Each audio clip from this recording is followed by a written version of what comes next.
Off 101 yards as Buffalo barged to a 17-6 lead.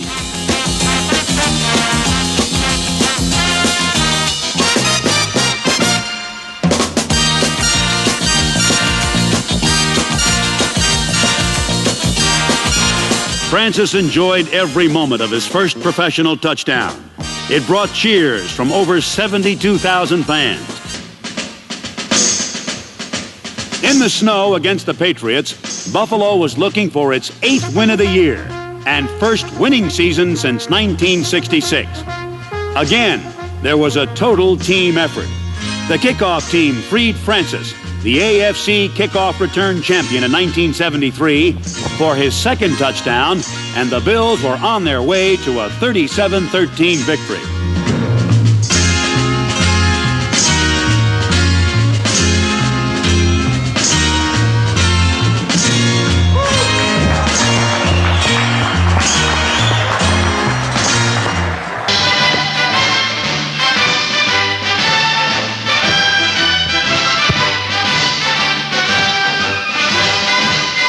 Twice Atlanta fought back from certain defeat.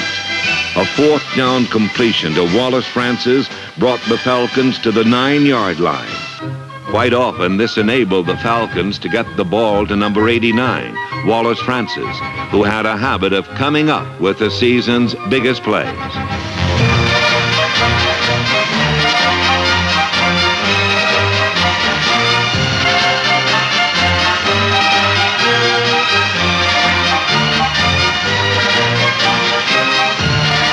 We have a minute 46 to go. They're going to have to start going for pay dirt in a moment. Bartkowski, Eagles blitzing.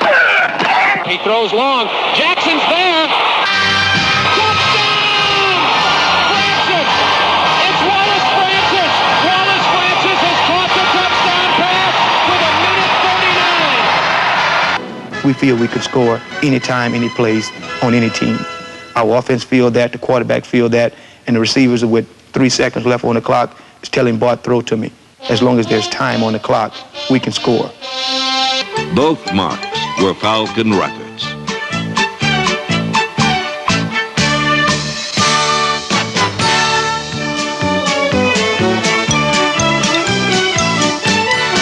Steve Bartkowski was an opportunist who kept his team in the battle when the cause seemed lost, simply by using the talents of many.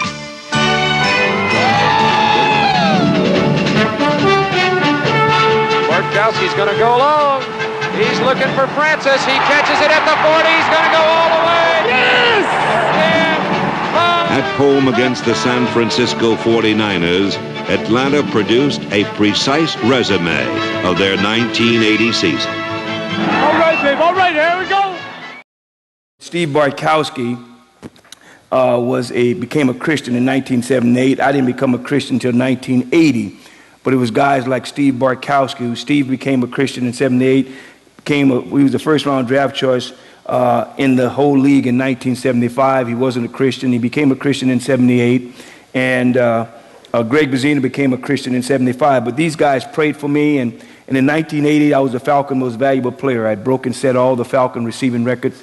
I was the second leading wide receiver in the entire NFL. Ahmad Rashad was number 1, and I was number 2 in the entire NFL. I had all the Falcon records, but I wasn't a Christian. And some teammates of mine paid my way. Brazina and Bartkowski, who had shared Christ with me, June Jones, who now is the SMU coach. These guys were Christians on the team. And they paid my way to go to a conference in Orlando, Florida. It's called a PAO. It's Pro Athletic Outreach Conference.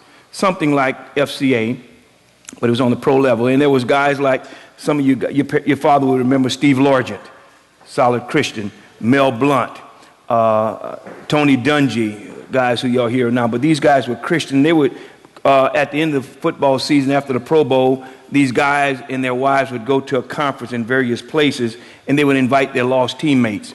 And my teammate said, for you being the Falcon most valuable player, we want to pay you to go to a conference in Orlando, Florida. So I went to that conference, and I would hear a message that would change my life. And at that point in my life, I had a 13-room house, 5 bathrooms, 2 kitchens, national commercials, local commercials. And from a human standpoint, things were going fine. But if I had died in 1979, I would have woke up rich, famous, and in hell because I didn't know Christ. But thank God for some teammates of mine who were not ashamed of the gospel. Steve Barkowski, who you saw in the film, these guys were Christian. They shared their faith with their teammates. And I went to this conference in Orlando, Florida, and I heard a message that would change my life. I heard that God had a plan for our life, and God's plan was for us to know him. But man can't know God because he has a problem, and that problem is sin. The Bible said sin, all have sinned and is separated from God, and sin have separated us from God. But this guy said at this conference that God, who created the world, so loved the world that he gave his son Jesus. And Jesus was a substitute. He came into the world for sinners. And he was a sacrifice. He died on the cross to pay the penalty for sinners. And he was buried. He bore the punishment for sinners. And he rose from the grave that now God can forgive every person who is willing to receive Jesus Christ. And he said, to as many as receive Jesus, to them he give power to become sons of God. At that point in my life, I was 29 years old. I had never heard the gospel of Jesus Christ before, and came back to Atlanta, started going to the Bible study with Steve Barkowski and some other guys, and a doctor friend of mine gave me a tape by A.W. Tozer, and I came to realize that I was a sinner. I couldn't clean up my life, but I was willing to receive Jesus Christ, that I might have forgiveness in life. And I became a Christian, played football for one more year, and then in 1982, with 3 years left on my contract, but I sensed a call from God. I walked away from the game, went to Bible school for 3 years, and after my time in Bible school, I came back to Atlanta, and now I'm with a ministry called Ambassadors for Christ. Now, nothing wrong with playing football, but after I became a Christian, I had a desire and sensed a call from God to go to Bible school. Steve Barkowski, who was a Christian, didn't leave football. June Jones, so Tony Dungy, these guys still played. But as I look back, God had a purpose for my life. What's the purpose? Well, I'm here tonight because God called me to preach this gospel of the goodness and the grace of God. So I stand before you tonight, not as a celebrity, but as a sinner saved by grace. And I thank God for his amazing grace.